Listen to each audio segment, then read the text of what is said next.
முதலமைச்சர்னு நம்ம சொல்ல முடியாது. ஒரு தெய்வம் நான் என்கிட்ட வந்து பேசுகிற மாதிரி தான் நம்ம அவங்கள்ட்ட இருக்கும்போது நமக்கு பேசுகிறது.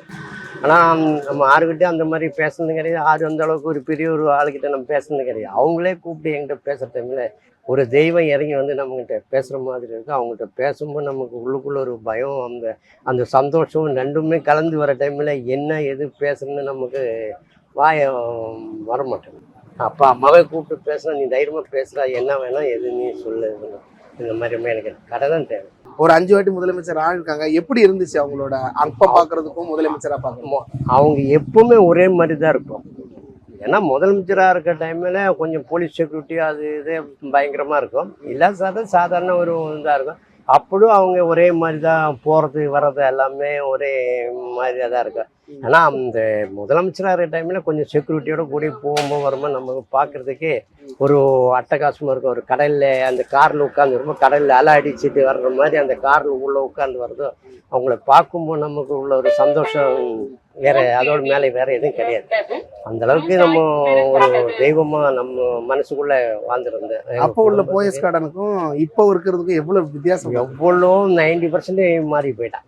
அம்மா இருந்த டைமில் இல்லை பாய்ஸ் கார்டுனா, இந்த பாய்ஸ் கார்டு அந்த மெயின் ரோட்லேருந்து உள்ளே வர டைமில் யாருமே ஒரு அச்சப்படுவான். ஐயோ பாய்ஸ் கார்டுக்கு உள்ளே போடுவானே, போலீஸ் எதாவது பிடிப்பானோ, ஏதாவது பிரச்சனை ஆகுமோ, எல்லாருமே ஒரு அச்சப்படுவான். திடீர்னு டியூட்டியில் சேஞ்ச் பண்ணுவாங்க. அப்போ அவங்க கூப்பிட்டு கேட்பாங்க. அப்போ அடுத்திருக்கிறவங்க நம்ம தெரிஞ்சவங்களா இருக்கா, அவர் பாய்ஸ் கார்டில் ஆளு தான், நீ எதுவும் கேட்க வேண்டாம் சொல்லுவாங்க. இந்த மாதிரி எல்லாருமே நமக்கு தமிழ்நாட்டில் முக்கால்வாசி அம்மா கிட்ட டியூட்டி போகிற போலீஸர் எல்லாருமே நமக்கு பழக்கம். அதனால் யாரும் நம்மளை கண்டுக்க மாட்டேன். நம்மளும் அவங்கள்ட்ட சந்தோஷமாக குடும்பத்தில் ஃபேமிலி மாதிரி போலீஸுக்காரர்கிட்டே சந்தோஷமா இருப்பாங்க.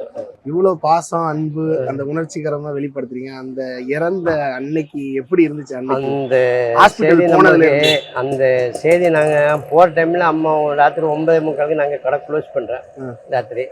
அது வரைக்கும் நான் எங்களுக்கு எதுவுமே தெரியல. வீட்டுக்கு போய்ட்டு அரை மணி நேரம் பொறுத்த உடனே நம்ம பையனும் வீடியோவில் தான் ஒர்க் பண்ணுறேன். அப்போ அந்த மாதிரி அம்மாவை ஹாஸ்பிட்டலில் அட்மிட் பண்ணியிருக்கேன். ஏடா இப்போதாடா நான் இங்கேருந்து வர ஒன்றும் தெரியல.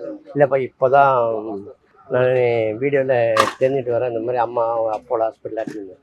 அந்த செய்தியை கேட்கும்போது நமக்கு உண்டான சங்கடத்தை நம்ம யாருமே சொல்ல முடியாத அளவுக்கு சங்கடம் வந்திருக்கேன். நாங்கள் மறுநாள் நாங்கள் 3 நாள் நாங்கள் கடையை திறக்கல. அப்புறம் இங்கே தேஸ்வி சார் அவங்க எல்லாம் திறந்து போலீஸ் இந்த மாதிரி டீக்கு ரொம்ப கஷ்டமாக இருக்குது, நீ கடை தரேன் அப்படி சொல்லியதுக்கு அப்புறம் தான் நாங்கள் 4 நாள் பொறுத்து கடையை திறந்தோம். ஆனால் அந்த சங்கடத்தில் நம்ம பங்கிட முடியாத ஒரு சூழ்நிலை இருக்கு அவங்கள்ட்ட. அந்த முகம் எப்பவுமே உங்களுக்கு இப்பவும் நம்மளுக்கு அந்த முகம் ஃபேஸ் நமக்கு இப்போவும் நம்ம காணும்போது நமக்கு அலையில வர மாதிரி இருக்கும். அந்த கார் இப்படி சொல்லி போகிற டைமில் அந்த காரில் தான் உட்காந்துருப்பாங்களோன்னு நமக்கு மனசுக்குள்ளே தானே வெளியே வரும். அவங்க இல்லாத மாதிரியே இல்லாத மாதிரி இந்த ரோட்டில் நமக்கு எப்பவுமே அவங்க இருக்குது, நம்ம கிட்டே மனசுக்குள்ளே இருக்குது என்றைக்குமே. அவங்களுடைய ஹெல்ப்பு தான் எனக்கு ரொம்ப என்னுடைய குடும்பம் டோட்டலாக என் கூட பண்ண சகோதரிங்களுக்கு எல்லாருக்குமே உதவி பண்ணுறது. அம்மா இருக்கனால தான் எனக்கு அதை உதவி பண்ண முடியுது.